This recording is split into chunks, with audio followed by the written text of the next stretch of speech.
Hi folks, so doing another video. So there's a few things I'm doing this video for, to be famous. No, I mean that would be good, but to show some of the basics and how easy it is to carve a spoon, or do some whittling and bushcraft with your environment. Now I have here Grunsford's axe.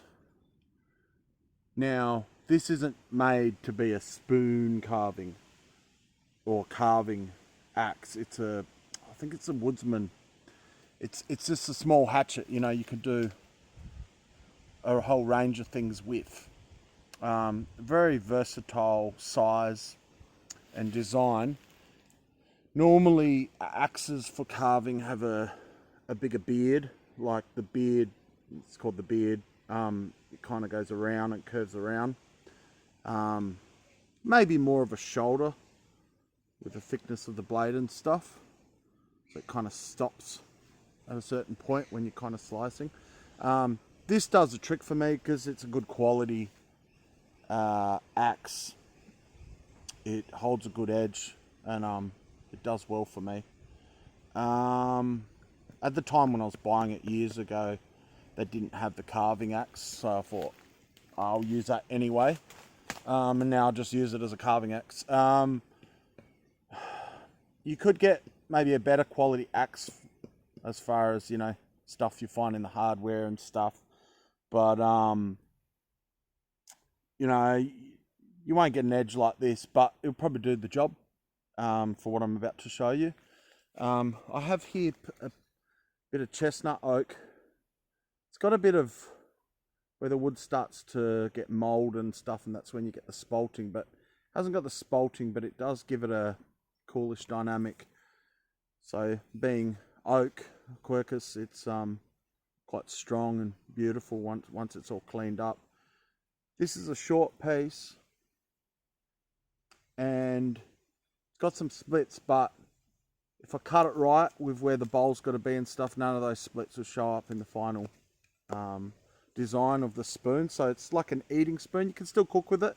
It's got a bit more length than a, I guess, traditional spoon. So I'm going to have a little hack away at this. And it's good, the end that I want to use for the bowl doesn't have any knots. You don't want knots in your bowl, but sometimes you might get knots, and you'll, depending on the softness of the wood and your skill, you might go, might be right, and it can be. But usually avoid those knots and all the charactery things like that. Keep that in the handle. But the actual bowl, which is this side, keep that nice and pure, uncracked. You just want a smooth glide with your hook knife. Yeah, so I'm going to have a little hack away at this. I'll just lodge myself in a bit of scrub on this willow.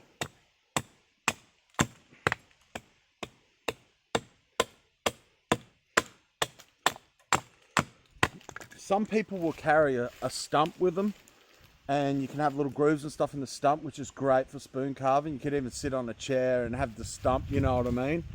So I'm just trying to, one, I don't carry a stump around with me, but two, I want you guys to see that you don't need all the tools all the time.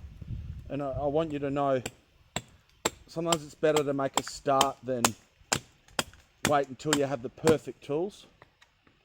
If you get my, see up here, sometimes you'll do a bit of a little, like a groove, just to lock in the back of the spoon. And so up where the spoon, where the bowl is of the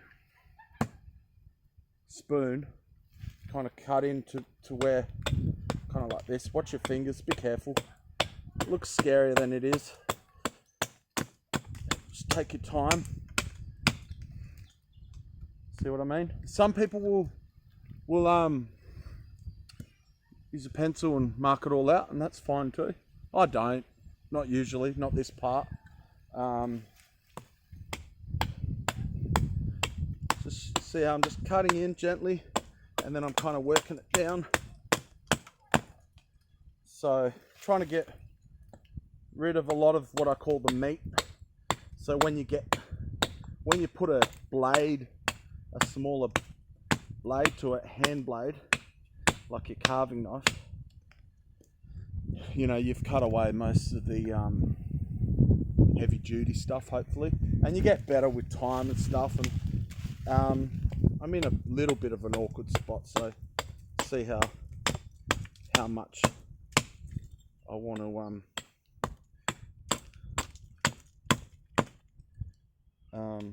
so it's called the weathering on this piece of chestnut. I wonder if that works. Chestnut oak. It's got a bit of a purple. See, I don't know if you could see it, but it's got a bit of purple. Yeah, my skin's got a bit of pink. Pink man. But yeah. So see, I'm just carving away.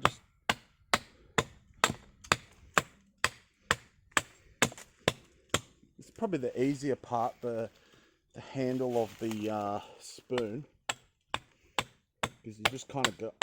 Well, this is how I do it anyway. I'm not trying to tell people how to do it. It's not the point. There are certainly much better experienced people than me with this stuff. So where I'm going to carve into the hook knife, I'm going across the surface to make that nice and flat. So I've got a flat surface to work with.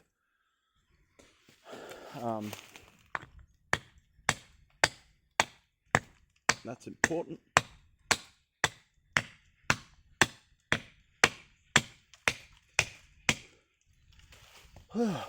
So it's nice. I can see the cool oaky grain and all that showing up in it.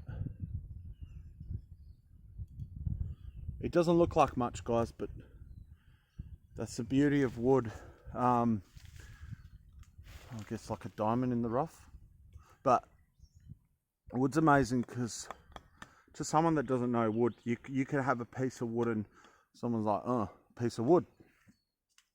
But that same piece of wood, because you know what it is and what's hidden in there, once it's cleaned up, it's beautiful. I just finished an ash spoon that was on another video.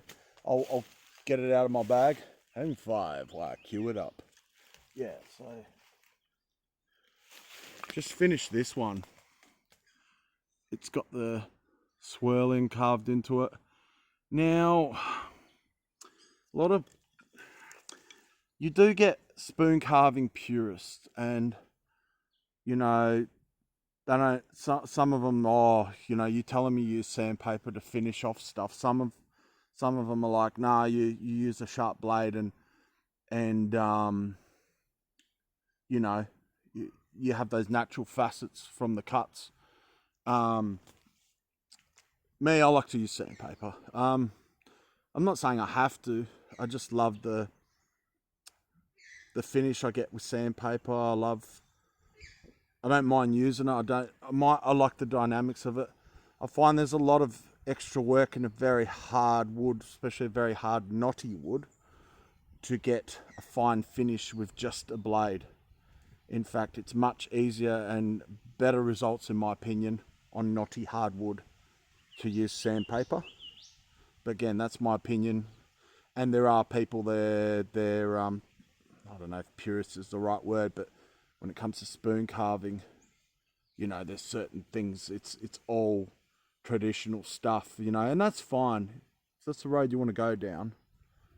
There's a bit of a natural split in the top of that, but it's very faint. But this is all just my own design. Like, this is a nice design, this spoon, because it's got a deepish bowl. It's got those beautiful corners. It can be used as a scoop, and it's very versatile. You can use anything from cooking a sauce to scooping out stuff well. Because some sauce spoons, they're pretty hopeless for doing the big scoop outs, you know. So it's good for that. You can also kind of use it as a scoop. because of how it's designed. Get that nice close profile, guys. Take the time to don't rush your spoons. Like, I look at my early work and it's shocker, but this is ash and it's tough. There's actually a lot of ash trees around here right now. Don't talk too loud, I'll scare them off. They'll run off. They'll pack up their roots. And yeah, so ash is I love it. It's beautiful. It's just kind of been oiled, so it's a bit different looking to what it will look like when you kind of use it. But you can re-oil them as you use them, but this ash is so tough. Someone bought one off me, someone in my family, and they really support me, and I love looking at it because they use it regularly, and it's got like a whitewash look when it gets a bit of wear, and it looks beautiful. And that grain, look at that grain, it's beautiful wood ash. Yeah, so that's that spoon. I'll stop. We'll continue on with this fella. So with the bowl, so this part, to get that round part, if you want it round, and I do, because this is like an eating / cooking spoon, I do want to round these.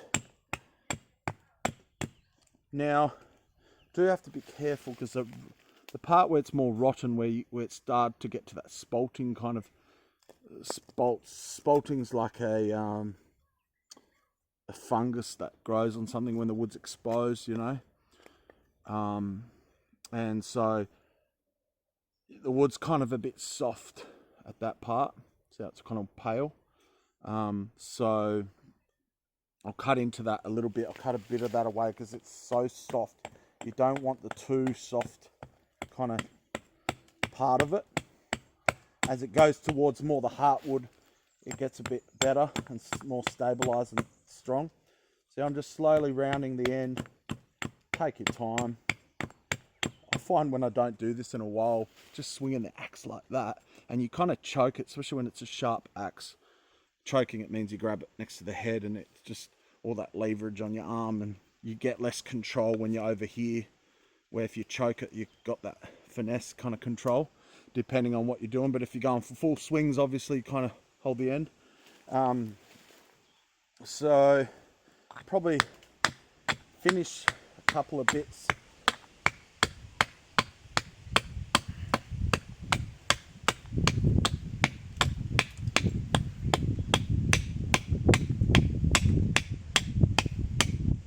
Holler out, guys, if you've got ever questions and stuff. So I've done a bit of that. So that's nice and flat now. Beautiful. Probably just the only part I'm going to finish is more on the handle and more kind of off here, like a spoon, round it with the axe. Just a bit. You don't want to do too much with the axe, depending on your control or how mad skills you have with the axe.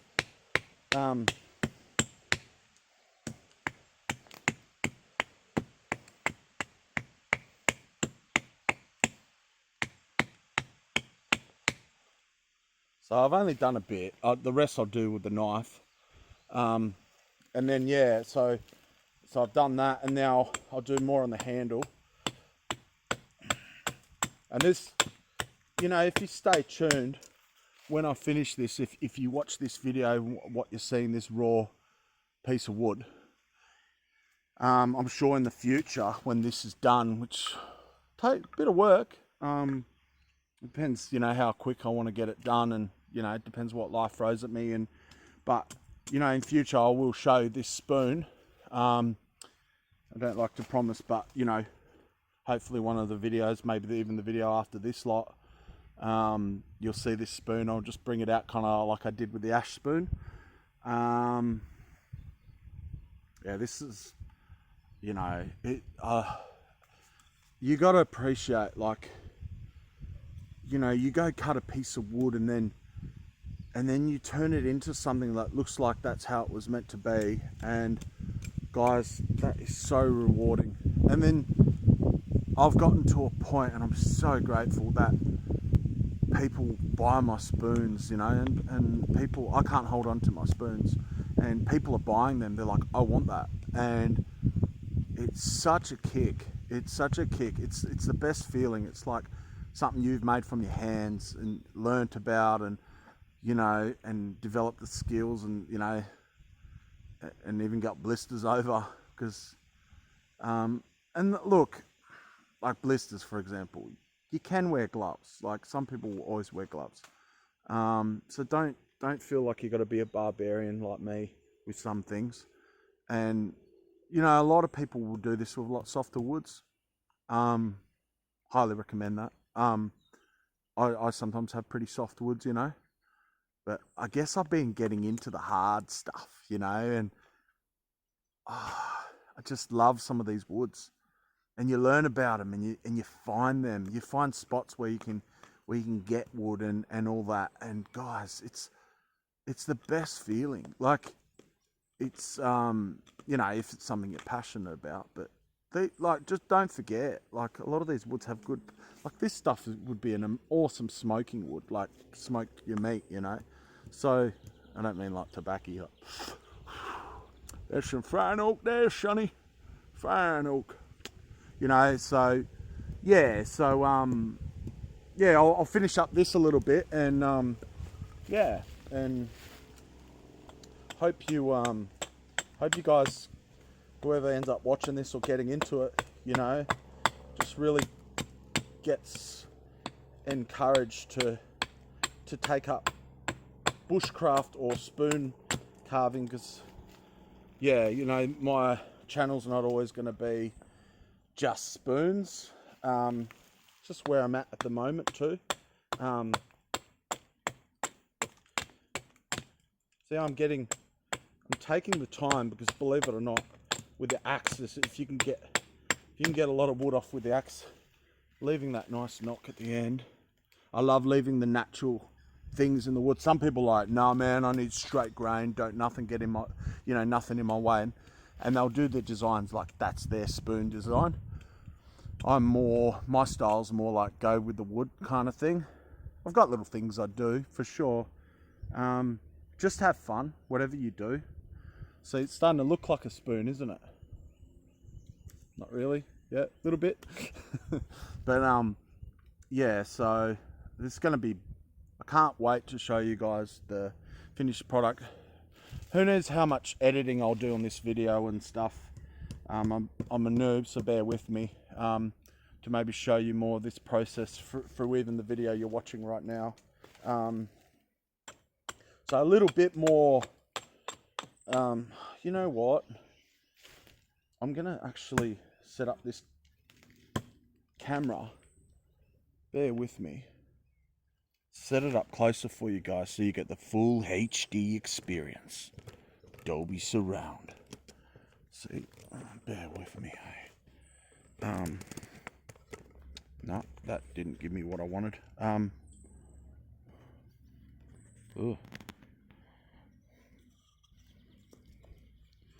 See if you can see that. Oh, I see my gut. Hide the gut. But you can go quite finesse.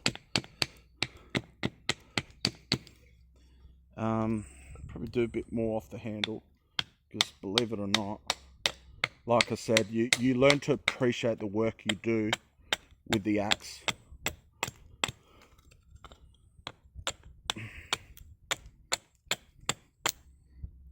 You guys getting that? Don't worry, you get a lot of little splits at this point, but that's all part of the process. It's all learning. It's all what do you reckon, guys? That's nice and close. So that probably wouldn't even be 50% of the way. So yeah, guys, I'll see how we go, but I'll probably cut this video and put more to it. So it's not goodbye.